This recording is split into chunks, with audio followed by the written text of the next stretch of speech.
morning, everybody. So, I read a great quote the other morning by David Foster Wallace. He said that if the person who is speaking is more interested in what he is saying than the people who are listening, that is the definition of a boring person. So I'm going to work really hard not to be that person this morning. The other challenge I have this morning is I had some advice from an advisee yesterday. He said, Mr. LaCasse, do not talk about how great our community is. We have all heard it. We've all drunk that Kool-Aid. We all know what a fabulous community we are.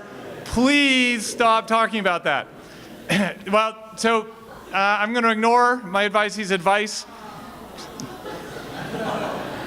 But I have a unique twist on it. So I'm hopeful that at the end of this morning, I will leave you with something that is helpful to you and helpful to us. As ever, I am open to your feedback and guidance. And so I don't know if you all know where my office is. I'm next to the duty office. Please drop by and see me and share your thoughts, because it will help me better support all of you.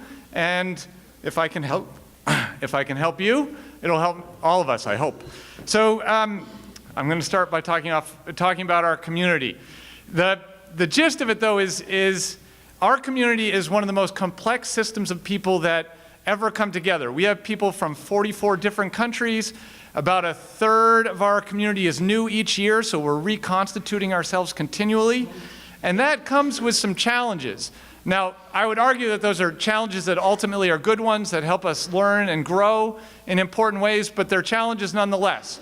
So rather than talking about our virtues, which are many, I want to talk a little bit about the challenges that we face and how we can use those challenges to learn and grow and ideally navigate those challenges as a community. The first is the diversity of our community. We are, again, 44 different countries, 594 students, about 120 faculty members. That's a lot of complexity. When you all arrive here, we celebrate you as individuals. At the same time, we need to create a community out of all of the individuals that are here. Our hope is not that you will all simply assimilate and all become homogenous. So as a result of that complexity, we need to figure out how to celebrate what you each bring to this community as individuals, while at the same time figuring out how we're going to coexist and function as a community. The second challenge is that when we bring you all together, one of the primary tenets of what it means to be a Taft graduate is that you are really good and really compelling at putting together an argument. I teach history. I know for a fact that many of you are very, very good at this. Now, the problem is that if we train you to gather good evidence and to analyze that evidence and to put together a good thesis and support that thesis, you might arrive at the conclusion that your ideas are always the best ideas.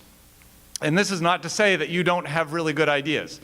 This is to say that if we all think we have the right answer to the question all of the time, then it's going to be hard for us to live together and function together, because we're going to be constantly in conflict in a way that makes community a little more difficult to arrange.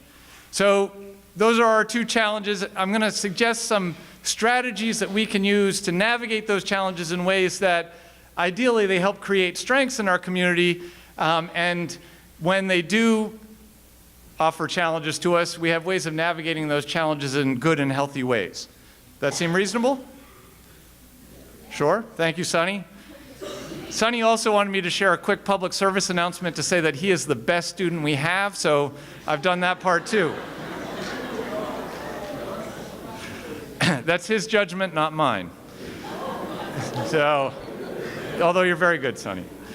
So the first thing I want you to think about as we navigate these challenges as a community is I want you to consider the limits of your judgment. In other words, you can be quite convinced of your own ideas, but be open to the fact, just a little bit, that your ideas might need some tweaking, or there might be some evidence you haven't considered fully that might shape your opinion and your approach, that somebody else might have a good idea. There's a certain humility that goes with that. And that humility is an important part of what it means to be a member of a community. You have to believe that somebody else has something that they can contribute to you, and you may reciprocate that. And the more you're thinking along those lines, the more likely you're going to be able to navigate the times when your ideas and somebody else's come into conflict. The second thing I want you to think about is that trust is a critically important part of our community. Now, we oftentimes talk about the trust that we give to all of you about your doing the right thing at the right time in the right way. Mr. Trena and Mr. Antonucci in the Dean's office ultimately really trust all of you because you all have a lot of latitude to make all kinds of decisions that could have far-ranging effects on lots of different people. The trust I'm talking about is the trust that you have when you enter into a conversation or interaction with a fellow student or a faculty member. Oftentimes, when a person acts in a particular way, they cause us to feel something. If a person causes you to feel something other than, well, actually really feel anything, but particularly if they cause you to feel uncomfortable or upset, go into that with the trust that they didn't intend to cause you to feel that way, that that was not their intention. Because oftentimes, the intention of our actions is very different than the actual effect of our actions. And as a member of the community, somebody has caused you to feel a particular way. Ideally, I'm causing each of you at this moment to feel a particular way. I don't know what that way is unless you share that with me. And so I'm hoping that you will trust me and that what I'm sharing today about our community is shared with only the hope that it betters you and us in some way, shape, or form. However, I also understand that that may not be the case, and I welcome your feedback, which is a third piece that will make our community work well and ideally help us all learn together, which is we all need to be willing to share feedback, particularly at the moments when it might be difficult, and we need to be open to receiving feedback, again, particularly at the moments when it might be difficult. So if I, as an example, bored you to tears this morning, I don't see anyone crying at the moment, but just in case, come and see me, share that feedback with me, and help me understand what it is that I did that caused you to feel this way. That's going to help me be better at helping all of you. Does that seem reasonable? Okay. So I'm going to tell a story about a place in my experience where I worked with a group of students to navigate difficult waters and where these rules actually worked well. So I have an advisee group, much like you all are members of an advisee group, and I meet with my advisees fairly regularly, and I happen to have a group of 3 advisees who were free during CH on Tuesdays all of last year. And so this trio was not a particularly diverse trio. It was 3 10th grade boys, and they would come and see me, and I sort of view myself as a 10th grade boy in a lot of ways, so we didn't have a lot of diversity there from that perspective. But we had a lot of diversity in terms of the opinions that these 3 brought to this discussion. And some of these opinions, one, were very strongly held, and some of them were also very challenging to other members of the group. And we as a group had to work through that. But when we came together, we trusted each other. We trusted that when somebody shared in the group, it was shared with positive intent. It was meant to serve the group, not further the interest of a particular individual. We knew that we cared about each other, sort of the definition of friendship. We were there for each other in a very important way. We listened carefully to each other, and we were willing to give each other feedback. So when somebody said something that was hurtful or challenging, we acknowledged that it was hurtful or challenging in a way that helped us navigate that as a group.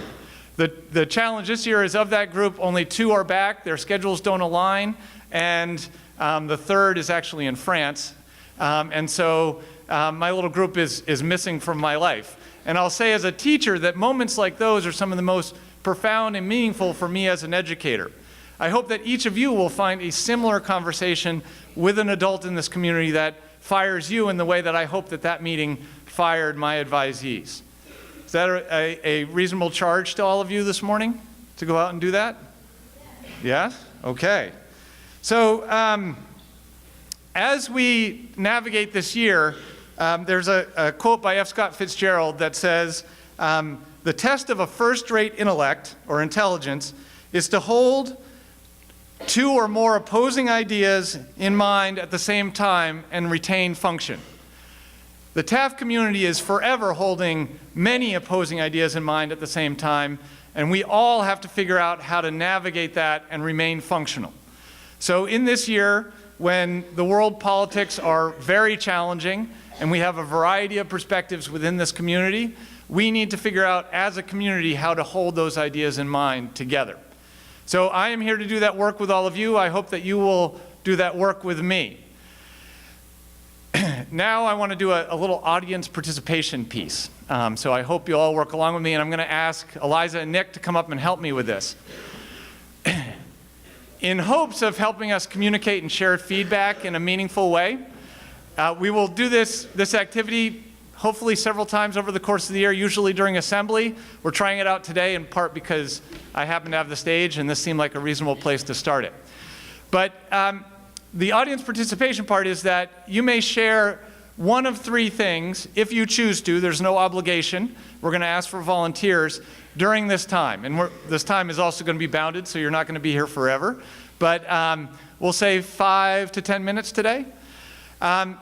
The three things you can share one of these three things. The first thing you can share or choose to share is a parable or a story for the good of the community. Something that's happened to you or a story you heard that you think is going to be meaningful to somebody in this community that will help enrich this community. That's one thing you can share. Another thing you can share is a concern with a recommendation. The recommendation part is the essential part of this. We don't whine in the Taft community. Is that right? No whining? So you can't just express a concern. You also need to share a recommendation about how you see a solution to that problem. Does it mean that we necessarily end up implementing your solution? Maybe not, but ultimately your job is to help make us better by solving the problems that you see before us. So again, concerns with recommendations. The third step in this puzzle is appreciations. We are an incredibly fortunate group of people on so many levels, and we have an obligation to share how our individual behaviors affect each other in positive ways. And to share that in this space together, this is really the only time when we are all together. To be able to appreciate how somebody has positively affected you is a real meaningful thing and really enhances our community. So to start, I'm going to turn it over to these two who will ultimately end up being our MCs for today and for future manifestations of this particular thing. I know there are Mons. I know there's one in the balcony who has a microphone. Andrew, or do you have it? Oh, Pari has it? Okay, so if you're up in the balcony, Pari will pass you the mic. Down here on the floor, Riley? Nope. Emma has one over here in this aisle, and Sam in this aisle. So along those lines, is there anyone who would like to, well, let me turn it over to you. Okay, for the first one, does anyone have a story for the good of the community that they would like to share? This story for the good of the community is a trickier one. It does require some thought. So, yeah. We got Carter.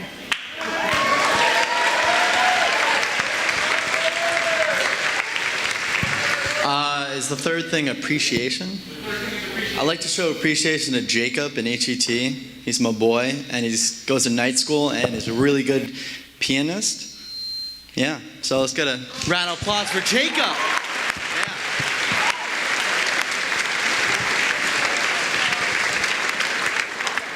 All right, along those lines, if anyone else has an appreciation that they would like to share. Zoe.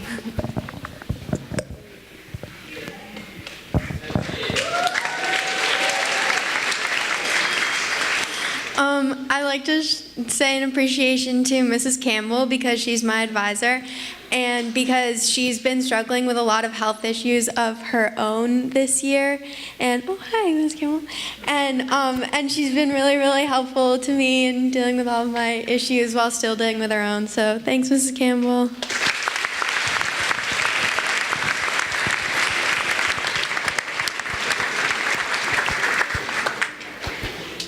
Peter D.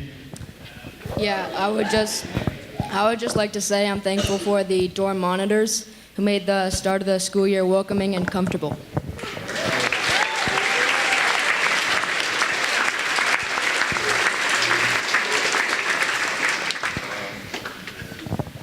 Yeah, Tatnall. I saw Dylan Powell clean a lunch table, so good for him.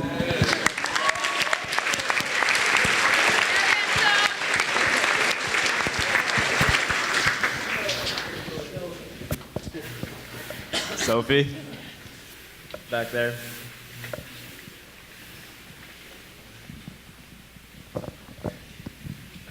I just want to say I'm appreciative towards the kitchen staff and everything they do for us by providing our food and keeping the dining hall clean.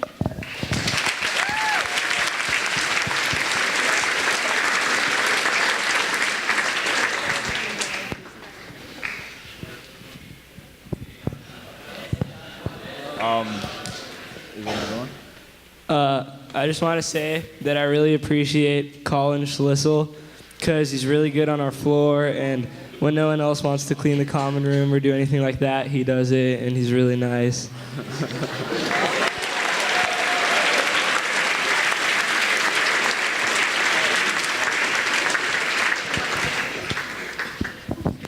there another person?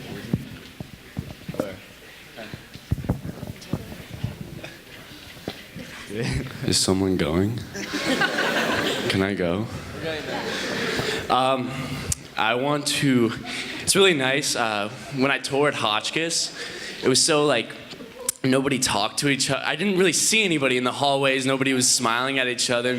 Here, when you walk around, everybody's smiling, saying hi to each other. They know your name. You say, "Oh my God, how was that class?" Blah blah blah. So it's awesome. It's a great community. It's just so nice. It's so much better than Hotchkiss. So.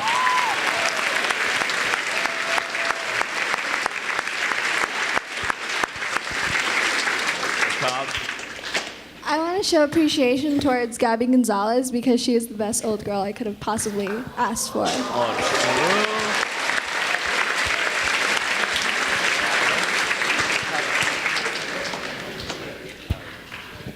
I would like to give thanks to the health center and the staff there for putting up with all of the kids, including me, who are deathly sick right now. So thanks, health center.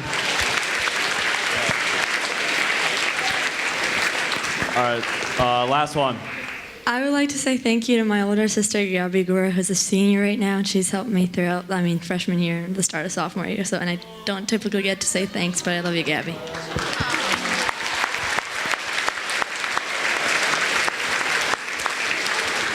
All right, does anyone have a concern with a suggestion?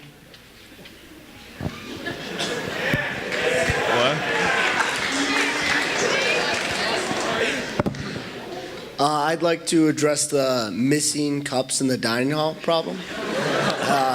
It's a pretty easy fix, just do your part. If you see a cup lying around, bring it back to the dining hall. Be a good Samaritan. Save our cups.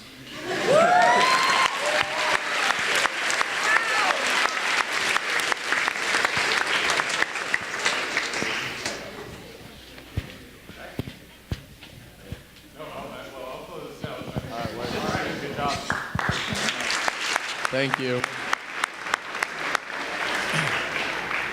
Well, I am open to your feedback, but based on the feedback I just received, you seem to have grasped those concepts quite well. You also seem to grasp the importance of working together and appreciating what we each do. Needless to say, I'm all tingly and excited about that, so thank you for that.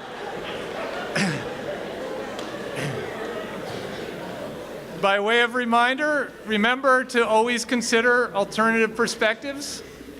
Remember that we need to trust good intent when we talk to each other, and remember to give and share feedback in ways that are going to help us all. I really appreciate your attention this morning. I hope I wasn't boring, and have a great day, and give me some feedback. Have a good one, everybody.